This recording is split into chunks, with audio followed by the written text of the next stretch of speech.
an inmate at the Douglas County Jail. To accept this call, press 0. To refuse this call, hang up or press 1. To prevent calls from this facility, press 9. For a rate quote, press your current balance is $43.42. This call is from a corrections facility and is subject to monitoring, recording, and the location of your phone will be obtained. For more information about our privacy policy, please visit www.connectnetwork.com. After the beep, press 5 to accept this call. This call is from a corrections facility and is subject to monitoring, recording, and the location of your phone will be obtained. Stay on the line to accept this call. Thank you for using GTL. I don't consent to recording this call. Sorry, I had to call in your time. This will be very brief. I just want to let you know I'm on lockdown. Some guy that I gave a cup of coffee to that was basically letting me call you last night. He was accusing me of taking too much time on the phone, which is not true. And anyway, he started an argument, and I walked away from him, and the CO said to go to your room to him, told him to go to his room. I went back up to my room anyway, going to work, working on my case, and when I came back down to file the stuff in the mailbox, she asked me what I was doing. I said, I'm going to the mailbox. And she said, well, I told you to go to your room. You're on lockdown. I said, oh, I never heard you say that. Well, yeah, I told both of you. I said, oh, I heard you hollering at him when he was arguing, and you told him to go to his room and stay there, but I was going the other direction when you were saying that because y'all were arguing. And I said, but no problem. And I said, do you mind if I go ahead and put these in the mailbox? She said, no, go back to your room. I said, okay. Well, then the guy that's the guard with her asked me, why I don't respond when people say something to me. And I said, sir, I've got 50% hearing. If I don't hear you, I don't hear you.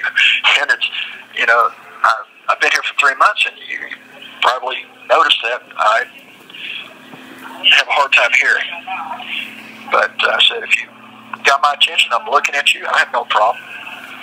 She said, I told you 3 times to go to your room. I said, no, ma'am, you never told me anything at all.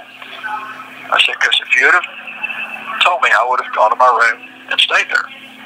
She said, well, no, I didn't tell you to go to your room, but you should have known you had to go to your room. It's like, so I'm supposed to read minds? I said, well, and then she got mad because she was stuck. She was caught lying. She had no response, and it made her mad. Wow. Mike, the story you're telling is so common. I've got another guy named Free Laser that spent 35 years in prison, and he has an entire gang of prison guards that absolutely hate him, and they give him a hard time. And I know what you're describing is a very common occurrence, and it's absolutely terrible. And I'm praying for you, man. I just want you to know that you're not alone. And these guards, they do seem to gang up on anybody that has any sort of light that emanates from them. That's true, and they're just certain ones. I mean, I get along with virtually 99% of these guards, no problem. And this one is a female, and the room that I'm in locked down with another guy. He got locked down for a similar thing where she said to do something which was out of the ordinary. It was not a common thing because the laundry's picked up on Monday, Wednesday, and Friday. And she said, well, bring your laundry up here right now. And he says, well, why? This is Thursday. She said, go to your room. You're on lockdown. Yeah. Because he asked a question. And so it's like, okay, we're not allowed to ask questions here. There's a movie that came out 2 years ago. It's called The Stanford Prison Experiment. And they picked young men off the street, and they flipped a coin. Half of them were guards, and half of them were prisoners. And they gave the guards, total freedom to do whatever they wanted to do with no accountability, no oversight. And it was absolutely horrific. It turned into like an Abu Ghraib situation, and the abuse was horrific. And these were just regular people off the street. I'm telling you, I just hear what you're talking about. There are guards that let their power and authority go to an abusive level, and if they're never held accountable for how they treat you guys, it just gets worse and worse, and it emboldens them to be even more wicked. And you guys are unfortunately suffering the brunt of it. Yeah, and I'm just wondering if there was something, because I was, telling this lawyer yesterday that he's had this case going on 3 months, and I haven't seen anything. He's not given me any counsel. He won't answer my questions. He's shown me no strategy or no plan. He's basically saying he's looking at walking into the trial and then finding out what the trial's about and then shooting from the hip. I said, that's a recipe for disaster. I don't consent to that. I said, I'm trying to get this matter dismissed without a trial. I'm not guilty. It was an illegal search. I'm an ambassador. They don't have jurisdiction. I said, I filed a motion citing that the law is void for vagueness. It says that it is a present tense situation. Well, they claim that this gun was transported across state lines back some 10 years ago and or months ago. Well, that's past tense. That ain't present tense, so the law doesn't apply. The law is written in such a way that you have to be caught red-handed in the process of crossing state lines with a weapon that creates a commerce issue. And I said, and if you read your Constitution, Article 1, Section 8, it clearly says that Congress will have the power to regulate commerce between the states and foreign nations and between Indian tribes and states, and Indian tribes, are not regulated between Indian tribes. And it says nothing about commerce between the people. So the people having their own private property, transporting it across state lines is not regulated. You don't see any ICC regulation numbers on the side of people's cars and trucks. And if it's a big truck, like a farm truck, that could be otherwise confused with a commercial carrier, they write on there, not for hire.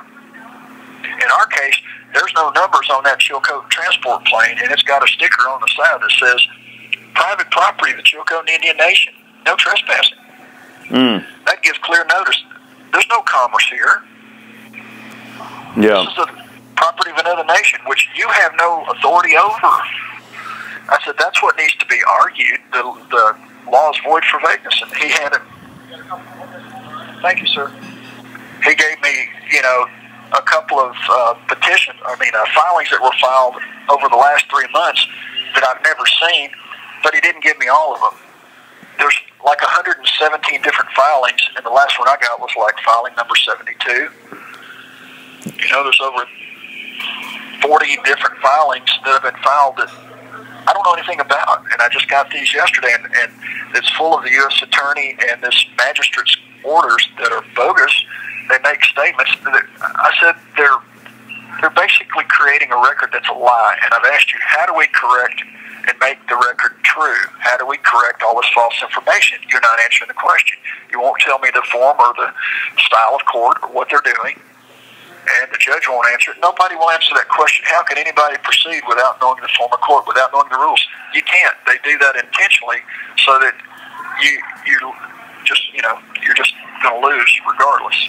How long I'm not looking at losing. Yeah, no, I understand. When they put you in lockdown, what does that mean exactly? You don't have access to commissary. You can't get to the phone as much. What? I get out 30 minutes twice a day to use the phone or shower or do whatever. Insanity. And take away commissary and probably access to the law library to work on my case. Which, I don't know if this guy called up here and said, "Well, put him on lockdown or something," but he knows all the people up here.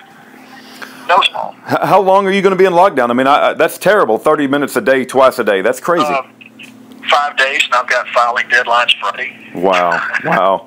Don't you have a date? What's coming up on August the 6th? August the 6th. Is there anything special on that? You don't know? Okay. I think they've got a trial scheduled for sometime around that time. Okay. I thought it was like August the 17th, but it might be August the 6th. Well, yeah, it very well could. I don't know. He knew about this freighter guy. Yeah. He asked me. I said, "There's a guy I've been hearing is trolling the internet. That's basically putting your hearings, the hearings that we were at, within hours. He's got it posted on the internet. How can he get this?" He hoo-hawed around. Said, "Well, I mean, if you got access to you can get access to it if you're, the right people." Well, he wouldn't. Yeah, Mr. True could have told him about it because I know Mr. True's aware of that guy. Yeah. He's aware of who? Trader? Or Mr. True is aware of Trader and your lawyer. Oh, he is? Yeah. So I had a conversation with Mr. True about the fact that there's a bunch of devils out there putting your stuff up on the internet and trying to. And this lawyer asked if I knew the guy like he's some friend of mine. It's like, I don't know who the guy is. I don't know anything about him. I said, but somebody can search the internet. You can put who is and put in his YouTube channel name, and I bet I can, or the YouTube account. Don't you have to put who you are and everything in the YouTube account to create an account? I did, but I don't know if they require everybody to. I don't know. I bet everybody has the same rules. I bet he did, and I bet it's probably got his name and or his website or his email. And does he have a .gov? No. Well, I don't know. Not to my knowledge. I don't know. I'm not an expert on like researching that sort of thing. The guy's he's either working with some like you said, Southern Poverty Law, some bar association, some lawyers guild, FBI, Department of Justice. He's tied in with the operative. Well, there is just a lot of people that are just evil, and they and I'm sure they're getting, I'm not going to comment on whether they're getting paid from the government, but there was one guy that was getting paid by the IRS because he used to work for the IRS, and he would go after anybody that stood up to the IRS, and he was an ex-IRS employee. But there are just a lot of people who love to see the destruction of their fellow man. They get a lot of glee and joy out of seeing an innocent man like you and seeing your life being ripped apart like this. So, don't put it past the evilness of just a devilish hyena who just loves to see destruction of innocent people. Yeah, and people like that. Proverbs 17:15. He who justifieth the wicked, and he that condemneth the just, even they are both abominations to the Lord. That means nothing to them. Yeah. They don't care about what the Creator thinks of them, right? Or the destruction of the creation.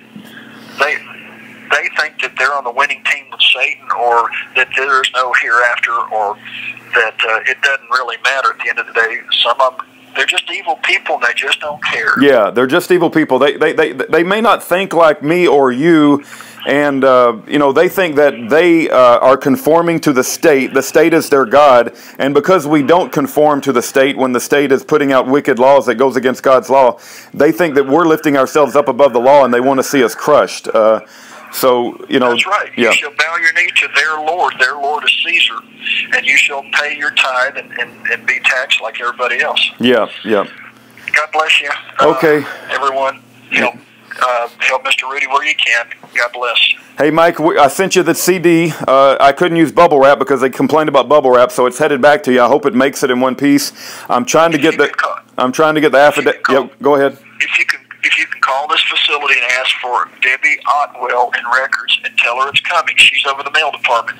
She can be on the lookout for it. And she's going to say, "Are you an attorney?" Say, "No, you're legal preparer. It's the transcripts from the hearing.